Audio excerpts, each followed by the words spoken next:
knobby 55 Doc helped him get the sucker running round. He flew back to 1885, the dusty Wild West days, where everybody shot first and the horses loved to graze. He found Doc living happily among the cowboys there, a blacksmith scientist with a magnificent frontier hair. "Let's go home," said Marty, "I've got the almanac plan." Doc said, "Sure, but first I met this most incredible woman." Clara Clayton was a schoolteacher, smart and brave and tall. Doc Brown fell completely head over heels and boots and all. He quoted Jules Verne novels underneath the western moon. A scientist in love is quite the catastrophic boon. Yee-haw Doc put down the lasso and the hat. Mad Dog Tannen's coming and we can't deal with that. We need the locomotive running 88. Stop courting Clara Clayton, Doc, the timeline cannot wait. Mad Dog Tannen was the villain, Biff's own great-grandpappy, a nasty cattle rustler who was absolutely never happy.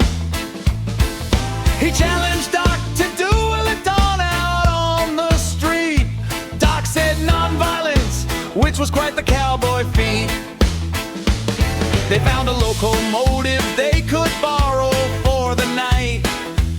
Push the DeLorean to 88, then everything's alright. But first Doc told Clara he was leaving and broke her heart in two.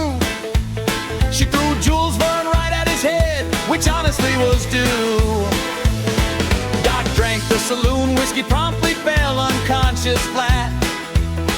One single sip knocked out the scientist just like that.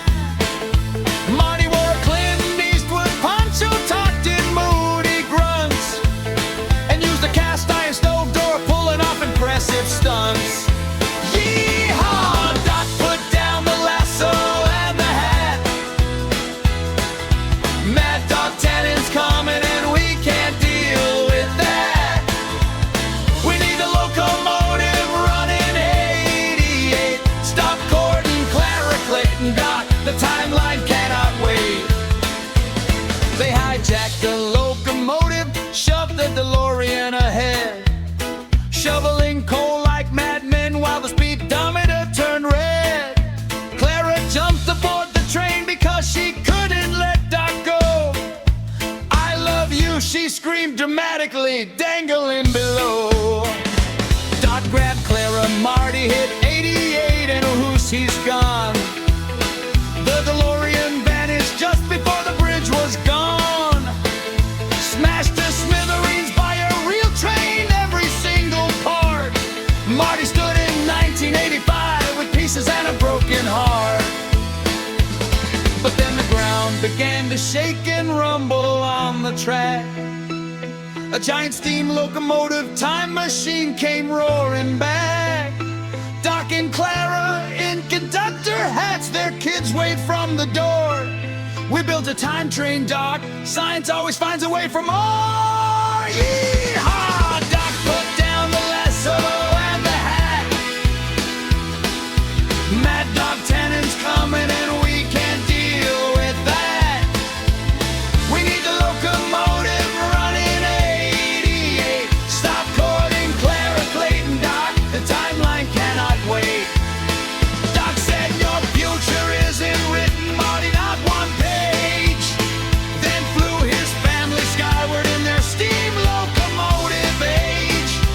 Marty watched them disappear above the railroad track. Jennifer squeezed his hand and said, "Please don't go back." The trilogy was over, 3 films, 1 glorious ride. A scientist, a teenager, and a DeLorean beside.